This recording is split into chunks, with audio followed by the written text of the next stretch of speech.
तो हम लोग जीएस में आज इतिहास को देखा जाए कि सामाजिक धार्मिक सुधार आंदोलनों में हम लोगों ने क्या किया था। पढ़ाई आप लोगों की ढंग से चल रही होगी ऐसी उम्मीद है। अगर हो सकता है थोड़ी सी लापरवाही हो रही हो तो उस लापरवाही पे जितना जल्दी हो सके नियंत्रण कर लें, क्योंकि यह समय जो बीत जाएगा फिर आएगा नहीं। रोज एक एक दिन कम ही हो रहा है, तो एक दिन कम हो रहा है यह सोचिए उस दिन में आपने क्या किया, कैसे उसको व्यर्थ में जाया किया। तो और यह पीरियड ऐसा है कोरोना काल की बहुत चिंतन करने की भी आवश्यकता नहीं है। खुश रहिए, मस्त रहिए, पढ़ते रहिए। जब आप अपनी ड्यूटी पूरी करेंगे, जब आप अपने कार्यों को पूरा करेंगे तो ऐसे ही मन से आंतरिक प्रसन्नता रहेगी। और आपके मन में यह है कि हमने अपना काम पूरा नहीं किया है। लाख किसी पार्टी में शामिल हो, किसी विवाह किसी फंक्शन में शामिल हो, वो खुशी, हृदय की खुशी नहीं आएगी। हृदय की खुशी तभी आती है जब आप अपनी ड्यूटी पूरी किए रहते हैं। अगर 2-4-5-6 घंटे अगर आपने पढ़ लिया है, उसके बाद देखिए आप किसी से अगर बात भी करते हैं, डीलिंग भी करते हैं तो बड़े प्रसन्नचित्त होकर करेंगे। तो अगर ऐसा नहीं लग रहा है तो कभी करके महसूस करके देखिएगा। आइए, तो हम लोगों ने सामाजिक धार्मिक सुधार आंदोलनों की बात की थी।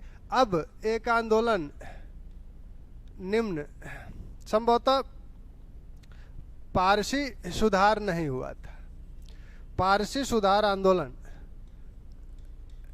पारसी धर्म और समाज में भी सुधार के लिए एक संगठन गठित किया गया था, रहनुमाए मजदायसन। रहनुमाए मजदायसन,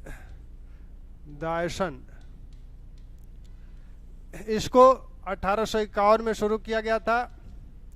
इसके प्रारंभकर्ताओं में थे दादा भाई नौरोजी,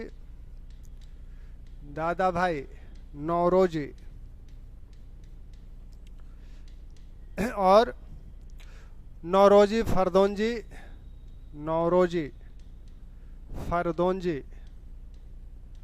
दोंजे, एसएस बंगाली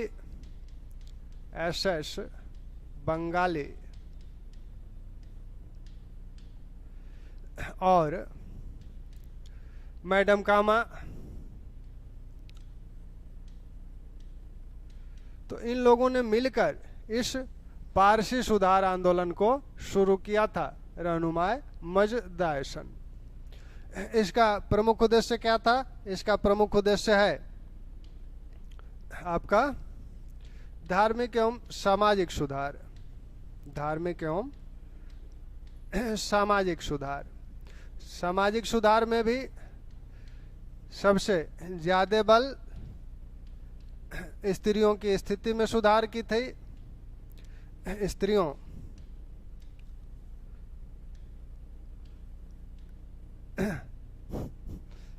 क्या है, स्त्री लिखने में महिलाओं की स्थिति लिखना, महिलाओं की स्थिति में सुधार, पर्दा प्रथा आदि पर को समाप्त करना, पर्दा प्रथा आदि को समाप्त करना। और यह सुधार ऐसा हुआ कि बाद में चलकर पारसी समाज भारत का सबसे आधुनिक समाज बन गया, सबसे प्रगतिशील समाज बन गया। इस संस्था ने दादा भाई नौरोजी के नेतृत्व में एक पत्र निकाला गया, राष्ट्रगुफ्तार। यह गुजराती में था। यह पत्र जो है गुजराती में निकाला गया था, राष्ट्रगुफ्तार। तो ये पारसी सुधार, धार्मिक सामाजिक सुधार संबंधी एक संगठन है जिसके विषय में अक्सर पूछा जाता है, तो इसको ध्यान रखें। अब हम लोगों ने जो बात की थी वो बात थी निम्न जातीय आंदोलन। निम्न जातीय आंदोलन निम्न जातियों की स्थिति भारतीय समाज में बहुत दयनीय थी। एक तो छुआछूत का भी रिवाज था, उन्हें सामाजिक आर्थिक अधिकार नगण्य थे, उनके सामाजिक आर्थिक अधिकार नगण्य थे, धार्मिक रूप से अनेक प्रकार के बंधन थे, मंदिरों में प्रवेश नहीं दिया जाता था, आदि आदि। तो इस सुधार को, इसमें निम्न जातीय आंदोलन में कुछ नाम हैं जो कि बड़े चर्चित नाम हैं, बड़े ही महत्वपूर्ण हैं वो आंदोलन। जैसे सत्य शोधक समाज। सत्य शोधक समाज की शुरुआत 1873 में ज्योतिबा फूले ने की थी। महाराष्ट्र के हैं ज्योतिबा फूले, पुणे में अपना केंद्र बनाए थे। और पहले ये जो मराठे पेशवा हैं उनके यहाँ फूल माला आदि पहुंचाने का कार्य इनके वंशज करते थे, इसलिए इन्हें फूले नाम दे दिया गया। और ये मुख्य रूप से माली जाति से थे, जो कि उस समय अछूत जाति मानी जाती थी, एक निम्न जात थी। ज्योतिबा फूले ने कुछ पढ़ा लिखा था इन्होंने, तो इन्होंने क्या किया कि अपने जो जाति के लोग हैं जो अछूत हैं उन्हें शिक्षा देने का कार्य शुरू किए। अपनी पत्नी को भी इन्होंने पढ़ाया, जिससे वो भी महिलाओं बच्चियों को शिक्षा दे सकें। शिक्षा के इस कार्य से ब्राह्मण, जो रूढ़िवादी ब्राह्मण थे, वो बहुत नाराज हुए इनके कार्य से। एक बार ये अपने एक ब्राह्मण मित्र के विवाह में चले गए थे, वहाँ इन्हें बहुत अपमानित किया गया। जब ये शिक्षा संबंधी कार्य शुरू किए तब ब्राह्मणों ने इनके पिता गोविंद राव पर दबाव डालकर इन्हें पैतृक घर से, इन्हें और इनकी पत्नी को इनके पैतृक घर से बाहर निकाल दिया गया। ज्योतिराव फूले विभिन्न पुस्तकों की भी रचना किए, जिसमें से इनकी एक पुस्तक गुलामगिरी बहुत ही प्रख्यात है, बार बार पूछी भी जाती है। ऐसे ही इन्होंने सत्य धर्म पुस्तक नाम से एक पुस्तक लिखी, धर्म त्रिरत्न खंडन, जिसमें पुराणों का भंडाफोड़ किया गया था, इशारा एक चेतावनी, शिवाजी की जीवनी। तो ये सब पुस्तकें इन्होंने लिखी थी। भारतीय राष्ट्रीय कांग्रेस की भी ये इस बात के लिए आलोचना करते हैं कि भारतीय राष्ट्रीय कांग्रेस निम्न जातियों पर जब तक ध्यान नहीं देगी तब तक वह राष्ट्रीय कहलाने की हकदार नहीं है। भारतीय राष्ट्रीय कांग्रेस अगर यह दावा करती है कि वह एक राष्ट्रीय पार्टी है, अखिल भारतीय पार्टी है, तो ऐसा नहीं है जब तक वह निम्न जातियों के प्रति ध्यान नहीं देगी, जो कि ध्यान नहीं दे रही है। अगर उनके प्रति ध्यान देगी तभी वह राष्ट्रीय बन सकती है, अन्यथा वह राष्ट्रीय नहीं कहला सकती। तो इस प्रकार के विचार थे। तो सबसे पहले हम लोग सत्य शोधक समाज को देखें। सत्य शोधक समाज गठन इसका 1873। इसके प्रवर्तक कौन है, संगठनकर्ता कौन है? ज्योतिराव फूले। ये कहाँ से हैं? महाराष्ट्र के माली जाति के थे, माली जाति से थे। यह फूले उपाधि ने पेशवाओं के यहाँ, पेशवाओं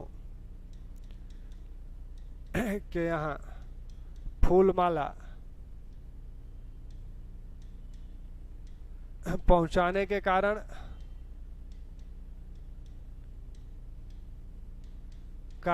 यह उपाधि फूले मिली हुई थी।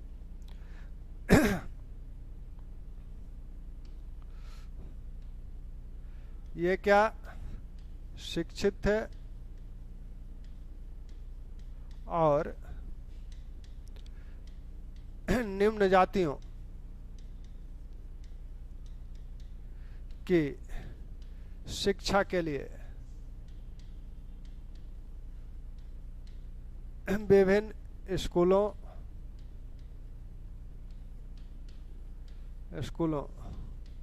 को चलाते थे, जिससे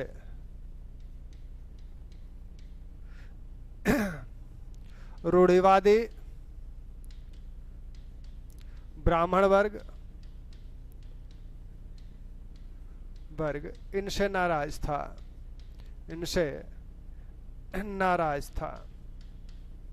रूढ़िवादी ब्राह्मण वर्ग इनसे नाराज था।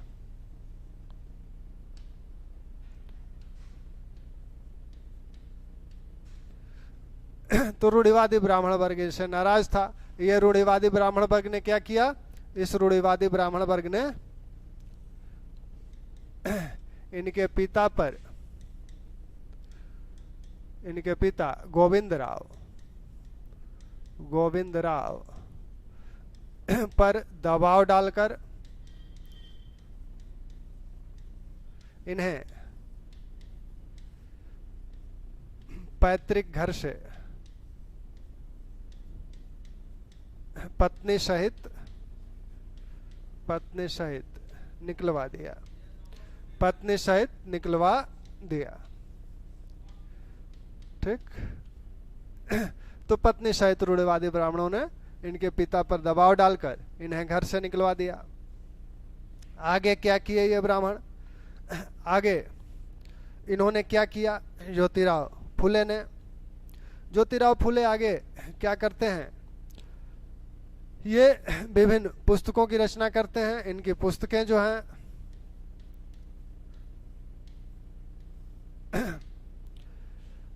जो हैं इसमें सबसे प्रमुख पुस्तक इनकी जो है वो है गुलामगिरी। फिर धर्म त्रिरत्न। इसमें क्या किया गया है? इसमें पुराणों का भंडाफोड़ किया गया है। इशारा, एक चेतावनी,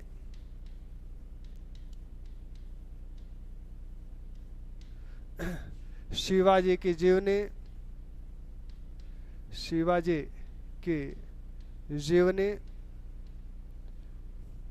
सत्य धर्म पुस्तक। तो ये ज्योतिराव फुले के पुस्तकें हैं। इनको ध्यान दीजिएगा। कांग्रेस के विषय में इन्होंने क्या कहा? कांग्रेस के विषय में इनके जो कथन है, ये कहते हैं कांग्रेस के विषय में कि हमने कांग्रेस यानी भारतीय राष्ट्रीय कांग्रेस, इसका जो पूरा नाम है भारतीय राष्ट्रीय कांग्रेस, यानी कांग्रेस तब तक राष्ट्रीय होने का कांग्रेस के तब तक राष्ट्रीय होने का दावा उचित नहीं है जब तक वह निम्न जातियों पर ध्यान नहीं देती। ठीक। तो ज्योतिराव फुले के ये कुछ कार्य हैं। इनसे प्रश्न अक्सर पूछा जाता है। तो ज्योतिराव फुले महाराष्ट्र के हैं, पुणे को अपना कार्यस्थल बनाते हैं। 1873 में सत्यशोधक समाज की स्थापना करते हैं। महिलाओं, निम्न जातियों, अछूतों की शिक्षा पर सर्वाधिक बल है इनका। अब श्री नारायण धर्म परिपालन योगम, श्री नारायण धर्म परिपालन योगम। श्री नारायण धर्म परिपालन योगम की स्थापना 1903 में श्री नारायण गुरु ने किया। इसके संस्थापक हैं श्री नारायण गुरु।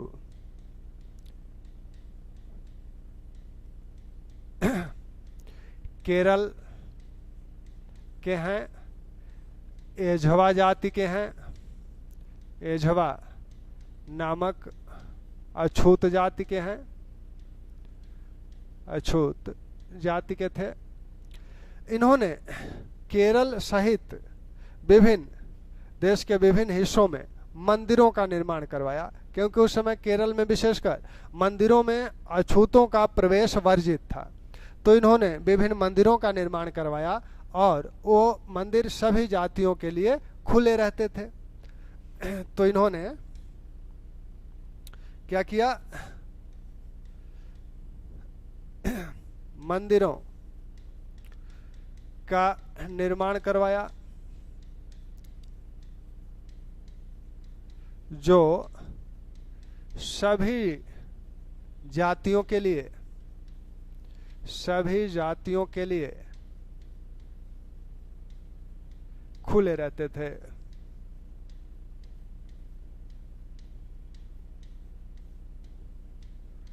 ठीक, इनका भी, इन्होंने भी, इनका और गांधी जी का जो संवाद हुआ था, गांधी जी के साथ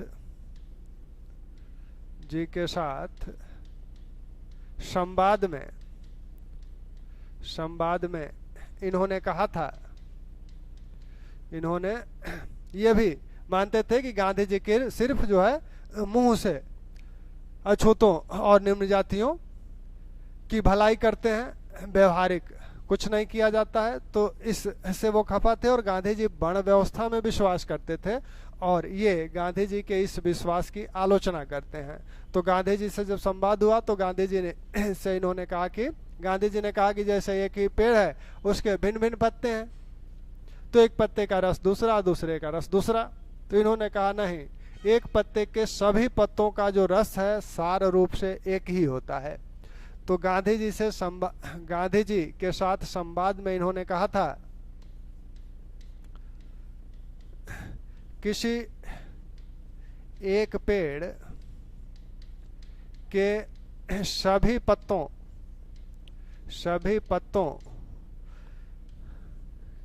का रस सार रूप में एक ही होता है, एक ही होता है। इन्होंने यह भी कहा था कि मनुष्य का या मानवता के लिए मानव धर्म में न कोई ईश्वर है, मानव धर्म का एक ही ईश्वर है, एक ही धर्म है, एक ही जाति है। तो इन्होंने कहा मानव की एक ही जाति है,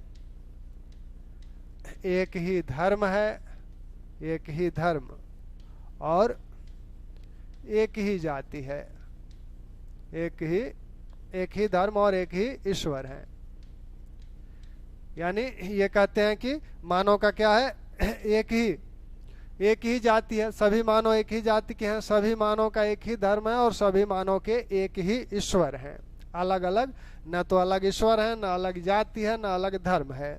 इनके जो शिष्य हैं अय्यप्पन, राजराजन, ये इनसे एक कदम और आगे बढ़ते हैं और वो कहते हैं, इनके शिष्य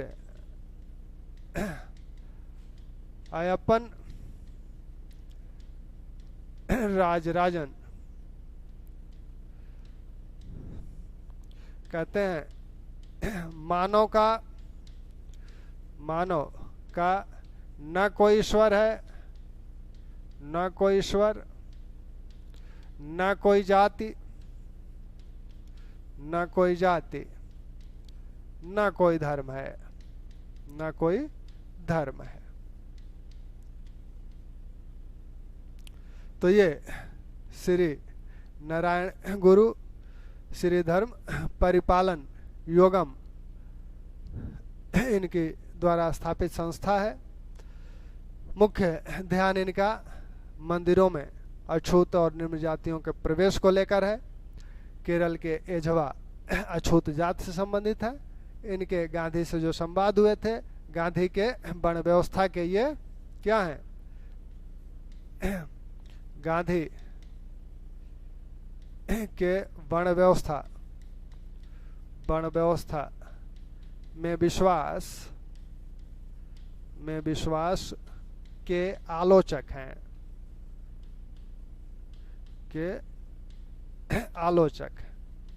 और उस संदर्भ में इन्होंने ये कथन कहा, किसी एक पेड़ के सभी पत्तों का रस सार रूप में एक ही होता है। मानव के एक ही जाति है, एक ही धर्म है, एक ही ईश्वर है। अय्यप्पन राजराजन ने कहा कि न कोई जाति है, न कोई ईश्वर है, न कोई धर्म है। तो इस प्रकार यह आंदोलन आपने देखा। दक्षिण भारत में, केरल में, तमिलनाडु में कुछ आंदोलन चले, जैसे आत्मसम्मान आंदोलन। एक संगठन बना, एक पार्टी बनी, जस्टिस पार्टी, न्याय दल। ये लोग मुदालियर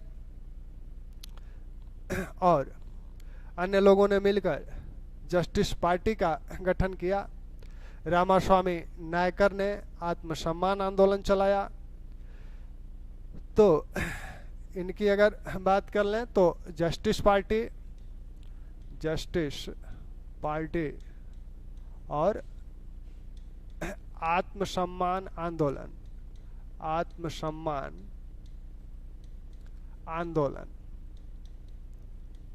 दक्षिण भारत में यह जो आंदोलन चला, यह ब्राह्मणों के विरुद्ध है।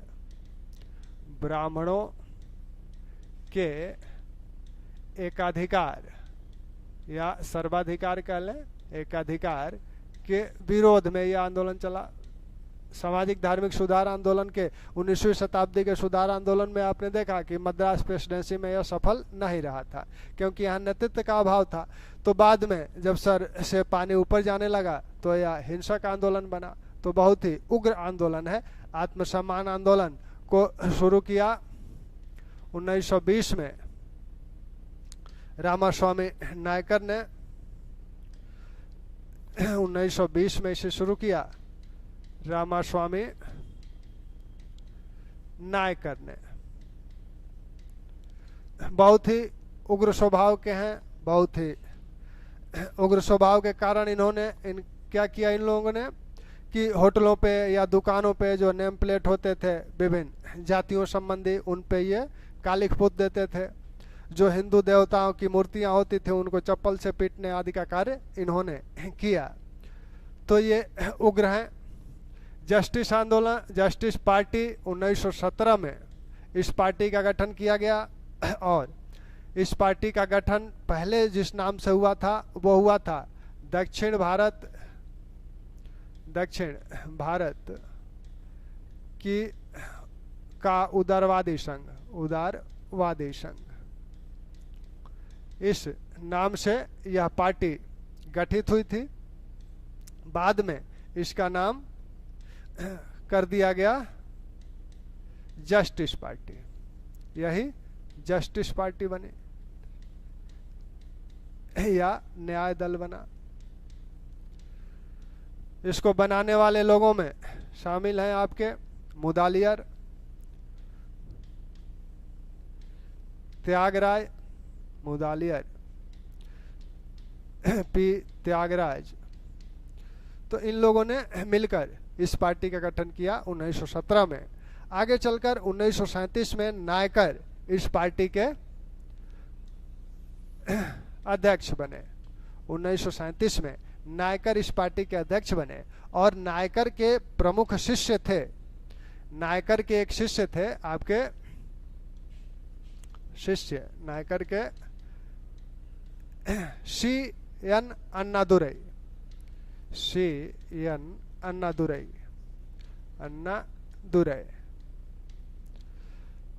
सी.एन. अन्नादुरई नायकर के बाद इस पार्टी के अध्यक्ष बने। 1944 में अन्नादुरई के समय ही इस पार्टी का नाम बदल के कर दिया गया द्रविड़ कड़गम।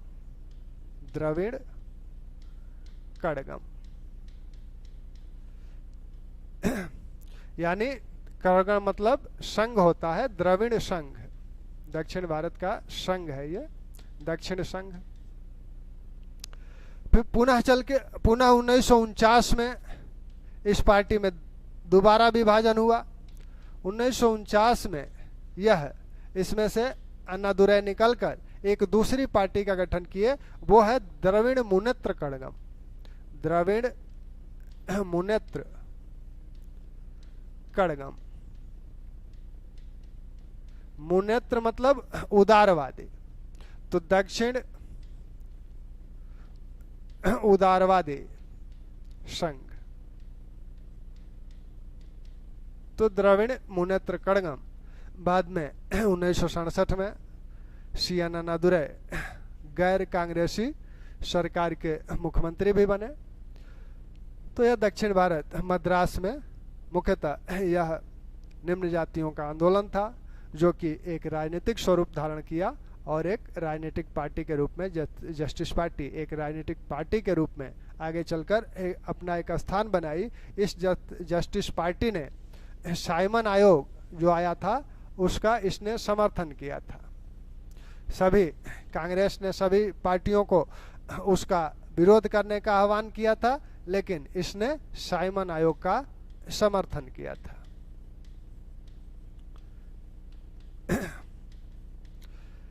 तो ये दक्षिण भारत के मद्रास के निम्न जातियों का आंदोलन था।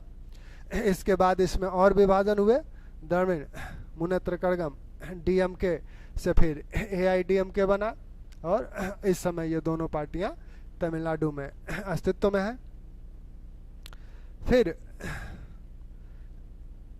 अब अछूतों की एक समस्या, निम्न जातियों की एक समस्या और थी, विशेषकर दक्षिण भारत केरल में थी। मंदिरों में उन्हें प्रवेश नहीं दिया जाता था।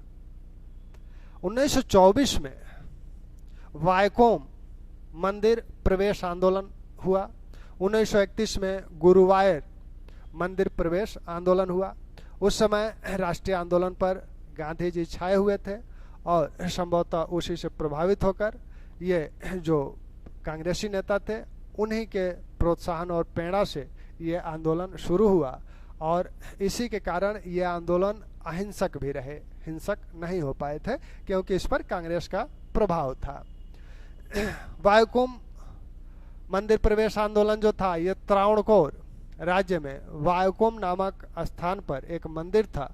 उस मंदिर के चारों ओर एक सड़क थी, तो मंदिर में तो प्रवेश नहीं ही दिया जाता था, उस मंदिर के चारों ओर जो सड़क है उस सड़क पर भी किसी अछूत या निम्न जाति को चलने नहीं दिया जाता था।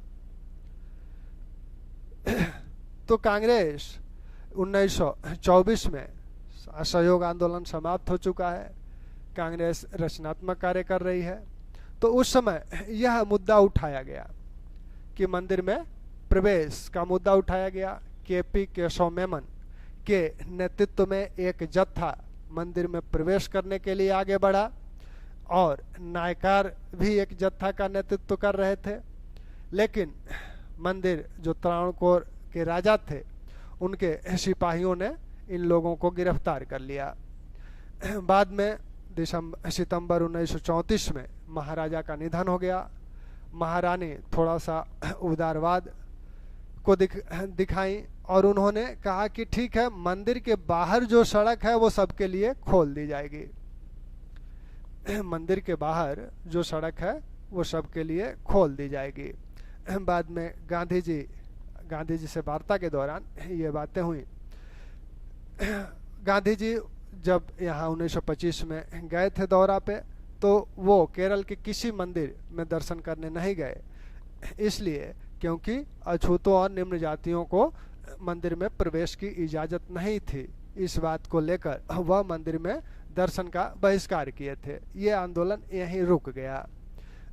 फिर 1931 में केरल में ही एक आंदोलन शुरू हुआ, वो था गुरुवायर नामक स्थान पर भी एक मंदिर था, जहां अछूतों निम्न जातियों को प्रवेश नहीं दिया जाता था। केलप्पड़ जो एक कांग्रेसी नेता थे, उनके उकसाने पर यह आंदोलन शुरू किया गया, क्योंकि उस समय कांग्रेस का जो सविनय अवज्ञा आंदोलन चल रहा था, स्थगित था, तो इस कार्य को ये लोग एक मुद्दा बना के आगे बढ़े। इसमें सुब्रमण्यम इसमें नेतृत्व कर रहे हैं। 16 सत्याग्रहियों के साथ ये मंदिर में प्रवेश करने का प्रयास किए, लेकिन मंदिर प्रशासन ने इन्हें रोक दिया। रोका ही नहीं बल्कि जबरदस्ती करने पर इन लोगों की पिटाई भी हुई। और घायल होने वाले में सबसे बुरी तरह से घायल होने वालों में पी कृष्ण पिल्लय और AK गोपालन थे। गांधी जी भी इस आंदोलन में हस्तक्षेप किए, क्योंकि इस घटना के बाद केलप्पड़ अनशन पे बैठ गए। गांधी जी ने उन्हें कहा कि ऐसा है, तुम अनशन मत करो, हम खुद ही इस मामले को देखेंगे, हम खुद ही अनशन करके मंदिर को खुलवाएंगे। तो केलप्पड़ अनशन से उठ गए, लेकिन तत्काल कुछ नहीं हो पाया। अंत में 1936 में त्रावणकोर के महाराजा ने जितने सरकारी मंदिर थे उन सभी मंदिरों को उन्होंने सभी जातियों के लिए खोल दिया। और बाद में जब प्रांतीय सरकार, कांग्रेस की प्रांतीय सरकार बनी, मद्रास प्रेसिडेंसी में सरकार बनी, तब इस कांग्रेस सरकार ने भी सभी मंदिरों को सभी जातियों के लिए खोल दिया। तो इस तरह से यह आंदोलन, मंदिर प्रवेश संबंधी जो आंदोलन है, ये अब इन आंदोलनों ने तत्काल कोई सफलता नहीं प्राप्त की। इसका मतलब ये नहीं है कि इन आंदोलनों का कोई प्रभाव नहीं है, कोई महत्व नहीं है। इन आंदोलनों का महत्व यह है कि इन मुद्दों को ये सामने लाए, मुख्य धारा के मुद्दे बना दिए। इसलिए तो मंदिर प्रवेश आंदोलन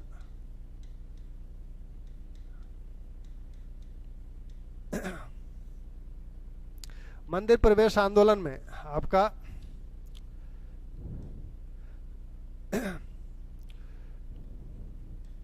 वायकोम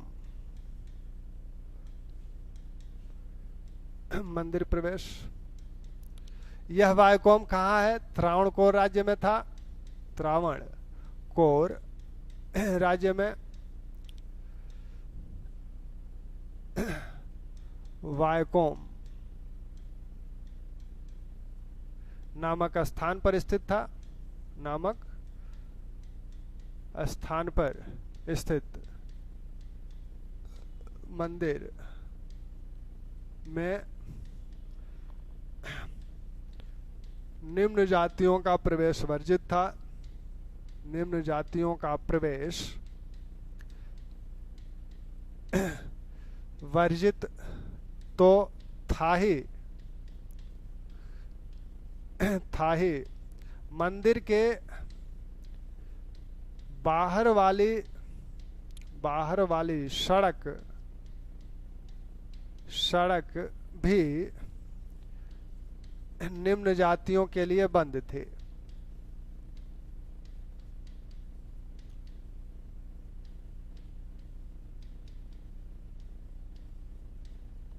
यह आंदोलन कब हुआ? 1924 में। किसने नेतृत्व किया?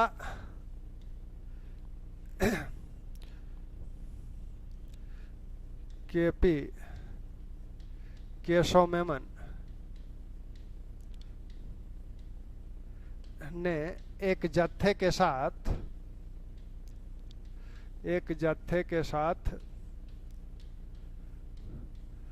प्रवेश का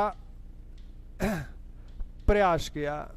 तो नेता हैं केशव मेनन। नेता इसमें पूछा जाता है कि वायकोम मंदिर सत्याग्रह के नेता कौन है? तो केशव मेनन के साथ प्रवेश का प्रयास किया, परंतु सभी गिरफ्तार हुए। गिरफ्तार कर लिए गए।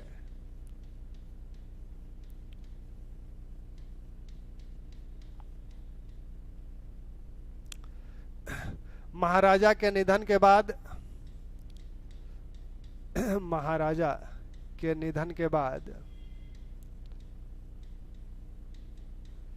गांधी जी 1925 में महारानी से मिले। क्या हुआ तब? मंदिर के बाहर वाला मार्ग सभी के लिए खोल दिया गया।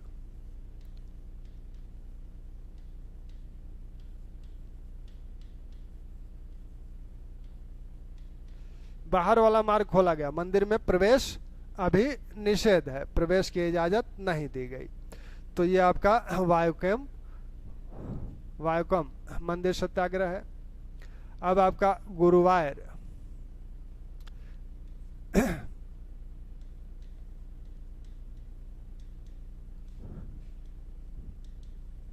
मंदिर प्रवेश, यह आंदोलन चला 1931 में। यह 1931 में, यह है कहाँ? यह भी केरल में है, और यह पश्चिमी तट के जमोरिन जो शासक थे, पुर्तगालियों के संघर्ष में आप इनको देख चुके हैं, उन्हीं के नियंत्रण में यह गुरुवार मंदिर था। यह जो वायुकेम मंदिर था, यह आपके त्रावणकोर के महाराजा के नियंत्रण में था। यहाँ समस्या यहाँ भी वही थी, मंदिर में किसी को प्रवेश नहीं करने दिया जाता था। इसका नेतृत्व जो किया जत्थे का पी सुब्रमण्यम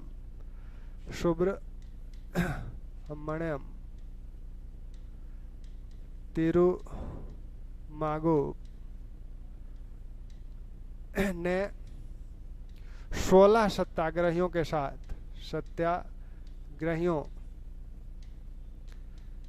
साथ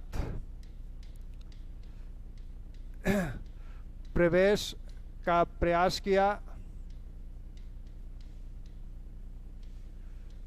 परंतु सबको लाठी खानी पड़ी। यह आंदोलन किसके भड़काने पे हुआ था? के केलप्पड़, केरल कांग्रेस के नेता थे, के केलप्पड़ ने इसे उकसाया था। तो ये अगर पूछा जाए गुरुवार मंदिर सत्याग्रह को किसने उकसाया था, तो के केलप्पड़ ने उकसाया था, और सबको लाठी यहाँ खानी पड़ी, जिसमें पी कृष्ण पिल्ले और ए के गोपालन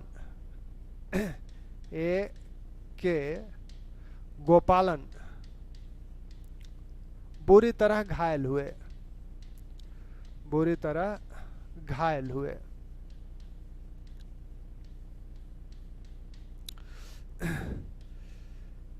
के केलप्पड़ ने अनशन प्रारंभ किया, परंतु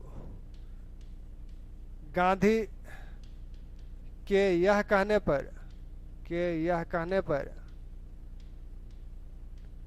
पर कि मैं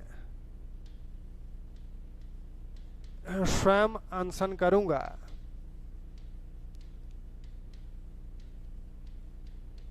उन्होंने अनशन तोड़ दिया।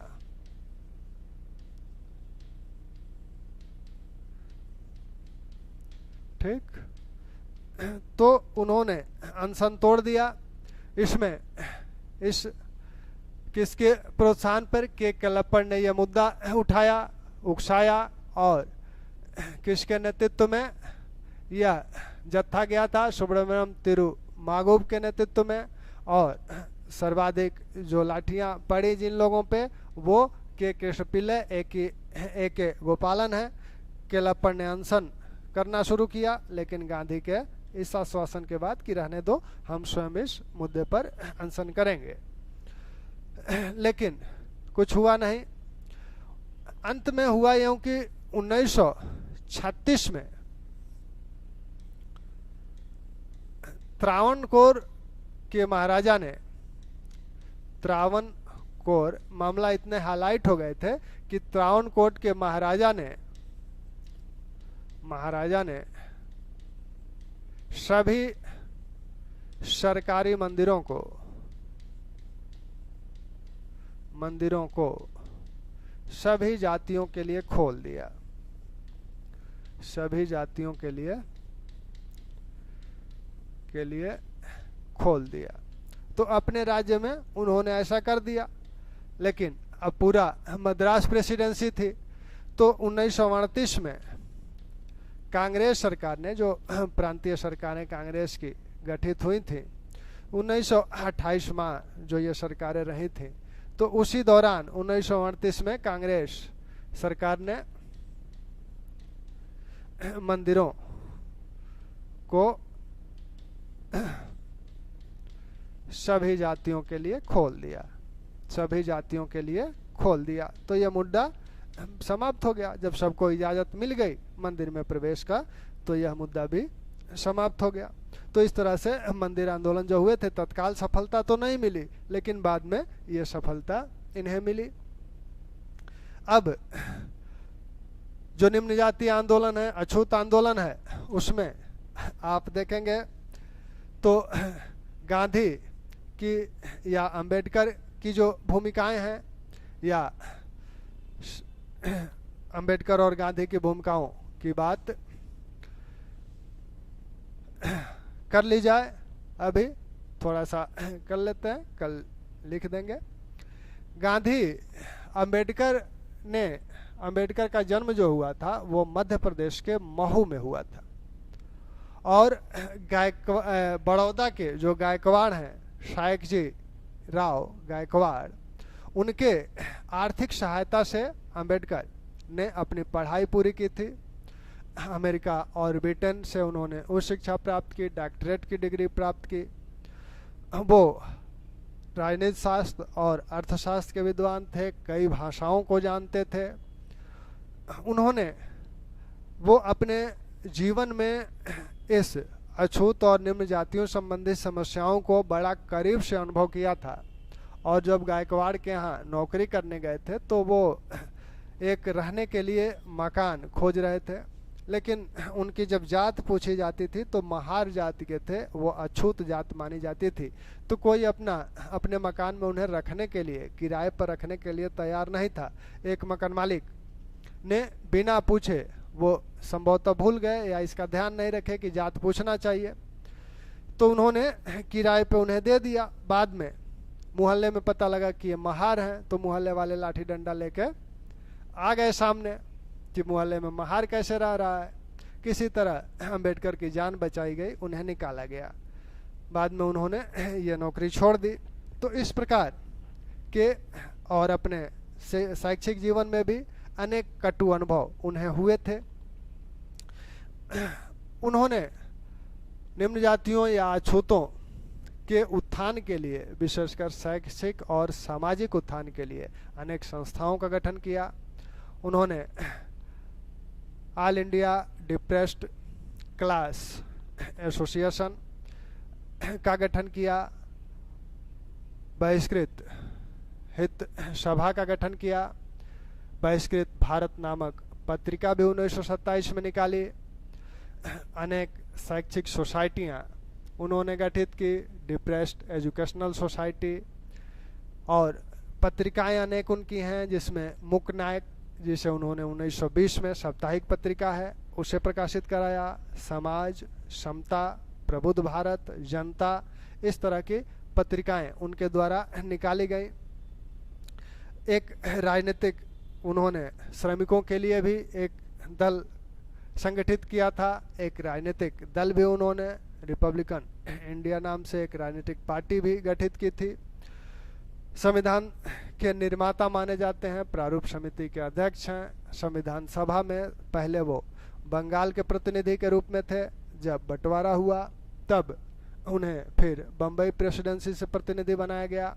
स्वतंत्र भारत की जो पहली मंत्रिपरिषद थी, उसमें 1947 से 51 तक विधि एवं न्याय मंत्री रहे। और अंबेडकर का जन्म 1891 14 अप्रैल 1891 को हुआ था, और 1956 में उनका निधन हो गया। 2 शादियां उनकी हैं। एक रमा स्वामी से शादी उनकी हुई थी जो उनकी ही जाति की थी। उनका निधन 1935 में हो गया। बाद में इन्होंने 1948 में डॉक्टर शारदा कबीर जो कि ब्राह्मण थी उनसे विवाह किए। और बाद में हिंदू धर्म की विभिन्न कुरीतियों रूढ़ियों से विरक्त होकर इन्होंने अपने अनुयायियों के साथ बौद्ध धर्म को स्वीकार कर लिया। तो ये अम्बेडकर का जीवन है, ऐसे ही गांधी का। तो कल अम्बेडकर और गांधी पर चर्चा हो जाएगी। मस्त रहिए, पढ़ते रहिए, प्रसन्न रहिए। धन्यवाद।